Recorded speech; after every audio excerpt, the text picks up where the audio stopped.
देखिए, चुनाव जैसे जैसे करीब आ रहा है, ये कांग्रेस के विधायक, चाहे वो लुंड्रा के चिंतामणि हों, चाहे सीतापुर के अमरजीत भगत हों, आंदोलन और सत्याग्रह याद आ रहा है उनको। लगातार सरकार ने विकास का एक नया दौर सरगुजा में स्थापित किया है और ये विधायक कभी भी सरगुजा के जन सरोकार के विषयों पर, अपने विधानसभा क्षेत्र के जनहित के जुड़े मुद्दों पर, जन सुविधा के विषय पर कभी भी विधानसभा में कोई प्रश्न नहीं लगाए। कभी सरकार के सामने जनता के मांग को पूरा करने के लिए उन्होंने कोई आंदोलन नहीं चलाया और जनता के साथ कभी भी संघर्ष करते देखे नहीं गए। यहाँ सत्याग्रह इसलिए करना पड़ा, यहाँ पुलिया का मांग बहुत पुराना है। यहाँ लोग गाड़ी का जो ट्यूब होता है उसमें बैठ करके उस पार जाते हैं। हम लोगों का मांग है, हम लोगों के लिए पुलिया चाहिए। जय मैं यहाँ विधायक था, इसके बाद दूसरा बार मैं शामरी का विधायक बना, तो यहाँ क्या हुआ नहीं हुआ ये तो जो वर्तमान विधायक हैं वो उस पर बता पाएंगे। ठू नेता आते हैं, बना देंगे बोलते हैं। उस बार चिंतामणि आया था, पानी में घुस के शपथ लिया था, पानी में घुस के कि मैं पुलिया नहीं बनाऊंगा, तो मैं नेता नहीं वो करूंगा बोल के बोले थे। तो कहाँ बनाए पुलिया? आज तक बना भी नहीं के, कई तो बाल बच्चे लोग डूब जा रहे हैं। स्थिति बनी थी कि आप जलमग्न हुए थे? नहीं, उसमें तो शासन की तरफ से आश्वासन भी मिला था कि यहाँ पर पुलिया बन जाएगा। अब इसके बाद जब दूसरा कार्यकाल में जो विधायक रहे वो कितना ध्यान दिए ये मैं नहीं कह सकता। तो हमको आना जाना से बहुत समस्या परेशानी है। किस प्रकार की समस्या है? आप ट्यूब लेके जा रहे हैं, कहाँ जा रहे हैं, क्या हम करेंगे? खेती करने जा रहे हैं। हाँ। खेती बाल बच्चा अभी चुनाव आ रहे हैं, वोट देने के लिए यही समस्या ढांकने का होता है। अच्छा, जो चिंतामणि महाराज हैं, जो जल सत्याग्रह किए, एक महिला थी जो नदी ट्यूब से पार कर रही थी, वो डूब गई। उस समय हमारे चिंतामणि महाराज जी हैं, वो सत्याग्रह के पुल बनवाने के लिए विधायक उस समय थे। अब जो सांसद बन रहे हैं हमारे चिंतामणि महाराज जी, तो कौन वो वोट देगा? तो आपने देख लिया, तत्कालीन रहे लुंड्रा विधायक चिंतामणि महाराज किस तरीके से एक दूसरे पर आरोप मढ़ते हुए नजर आ रहे हैं। और यह देखिए, अधिकारियों के निवेदन पर जल सत्याग्रह से धोती पहनकर पानी से बाहर निकलते हुए चिंतामणि महाराज। तो अब आप समझ ही गए होंगे कि सरगुजा लोकसभा से भाजपा सांसद प्रत्याशी चिंतामणि महाराज इन दिनों सांसद बनने के लिए मतदाता के एक एक घर पहुंचकर वोट करने की अपील कर रहे हैं। लेकिन सरगुजा जिला मुख्यालय से 25 किलोमीटर दूर बसा गांव लवाईडी, जहां ग्रामीण अपनी दिनचर्या की शुरुआत नाव से करते हैं। कई दशक गुजर गए लेकिन इस गांव तक नहीं पहुंची तो मूलभूत सुविधाएं। इस गांव की एक ग्रामीण महिला पुल नहीं होने पर नाव से बांध पार करते वक्त डूब गई थी, जिसके बाद चिंतामणि महाराज ने जल सत्याग्रह करते हुए ग्रामीणों को आश्वासन भी दिया था कि इस गांव में जल्द पुल का निर्माण किया जाएगा। लेकिन अपनी छवि को बेहतर नहीं कर पाने की वजह से सामरी विधानसभा से कांग्रेस ने चिंतामणि महाराज को अपना प्रत्याशी बनाया था, जहां से वे विधायक चुने गए थे।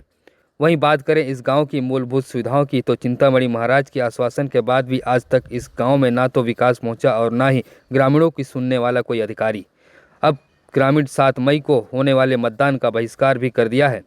अब देखना होगा कि भाजपा से सांसद प्रत्याशी चिंतामणि महाराज इन झूठे वादों के सारे नैया पार कैसे लगा पाएंगे, यह तो आने वाले 4 जून को पता चल जाएगा। मैं ग्राम लवाईडी की हूँ, मेरा नाम ललिता कुजूर है। हुजूर जी, बताइएगा क्या समस्या है, क्या विरोध है आप लोग का, क्या मांग है? हम लोगों का मांग है, हम लोगों के लिए पुलिया चाहिए। जय ठू नेता आते हैं, बना देंगे बोलते हैं। उस बार चिंतामणि आया था, पानी में घुस के शपथ लिया था, पानी में घुस के कि मैं पुलिया नहीं बनाऊंगा, तो मैं नेता नहीं वो करूंगा बोल के बोले थे। तो कहाँ बनाए पुलिया? आज तक बना भी नहीं के, कई तो बाल बच्चे लोग डूब जा रहे हैं। हम लोगों का बैल बकरी गरु सब लाने में बहुत दिक्कत हो रहा है, इस पार से उस पार से। खेती बाड़ी है, दूसरों कोई कमा रहे हैं, कमाबे भी नहीं कर रहे हैं, छोड़ दे रहे हैं। तो हम लोग बहुत परेशानी में हैं। हम लोग का इतना ही गुजारिश है कि हम लोगों का पुलिया बन जाइए, वही में हम लोग खुश हैं। कौन कौन गांव के लोग प्रभावित होते हैं पुलिया से? यहाँ पूरा तो यहाँ नवापरा से आते हैं इधर पार होने के लिए, टपर केला मैन पाट से पूरा तो इधर है, इतना आते जाते हैं। अब हम लोगों का पुलिया के ही हम लोगों को जरूरत है। हम लोगों को नाव भी देते हैं, नाव अपने से खुद से बनाते हैं। नाव ज्यादा दिन चलबे नहीं करता है। 7 तारीख को चुनाव है, कैसे करेंगे? 7 तारीख को हम लोग वोट देवे नहीं करेंगे जब तक हम लोगों को पुलिया नहीं बनाएंगे, और पुलिया बना देंगे उसी को हम लोग वोट देंगे। अच्छा, तो अभी तो इतना जल्दी पुलिया बनेगा नहीं बने। हाँ, तो बहिष्कार करे रहेंगे ना। जैठू नेता आते हैं, बोल के चले जाते हैं और बनाते तो कुछ नहीं है। और प्रमोद भी जो बोला है कि मैं बना के दूंगा, ऐसे ना हम लोगों के गांव में सीसी रोड बन रहा है, ना डामरी रोड बन रहा है। बरसात में आके देखेंगे नेता लोग, अब आवे नहीं करते हैं, वोट पाते हैं, वोट पाते हैं फिर चल देते हैं, कोई मतलब नहीं है। जाओ नदी में डूब के मर जाओ कि कुछ करो, उन लोग को तो अपने लोग का फायदा होता है, हम लोग का नुकसान होता है। अब क्या करेंगे हम लोग। मेरा नाम अजीत लकड़ा है। लकड़ा जी, किस प्रकार की समस्या है, आप लोग क्या विरोध कर रहे हैं? मेरा गांव है लवाईडी गांव, जो कि दोनों साइड से नदी में घिरा हुआ है और दोनों साइड से हम लोग फंसे हुए हैं। जो कि हम लोग जो चिंतामणि महाराज हैं, जो जल सत्याग्रह किए, एक महिला थी जो नदी ट्यूब से पार कर रही थी, वो डूब गई। उस समय हमारे चिंतामणि महाराज जी हैं, वो सत्याग्रह के पुल बनवाने के लिए विधायक उस समय थे। अब जो सांसद बन रहे हैं हमारे चिंतामणि महाराज जी, कौन वोट तो देगा? कौन वो वोट देगा? तो हम लोग का मांग यही है कि जो वोट 7 तारीख को देने वाले हैं, हम लोग उसको बहिष्कार कर रहे हैं। जो हम लोग वोट देंगे जी, उसी को वोट देंगे जो हम लोग के लिए पुल बनाएगा। अब देखिए, मैं तो वह यहाँ विधायक था, इसके बाद दूसरा बार मैं शामरी का विधायक बना, तो यहाँ क्या हुआ नहीं हुआ ये तो जो वर्तमान विधायक हैं वो उस पर बता पाएंगे, उस पर मेरे को जानकारी नहीं है, क्योंकि यहाँ एक कार्यकाल के बाद मैं शामरी चला गया, तो दूसरा कार्यकाल में जो यहाँ थे विधायक, उनसे ये सवाल तो लेकिन जब करना आप चाहिए। 5 साल कार्यकाल में थे, उस दौरान क्या हुआ? क्या स्थिति बनी थी कि आप जलमग्न हुए थे? नहीं, उसमें तो शासन की तरफ से आश्वासन भी मिला था कि यहाँ पर पुलिया बन जाएगा।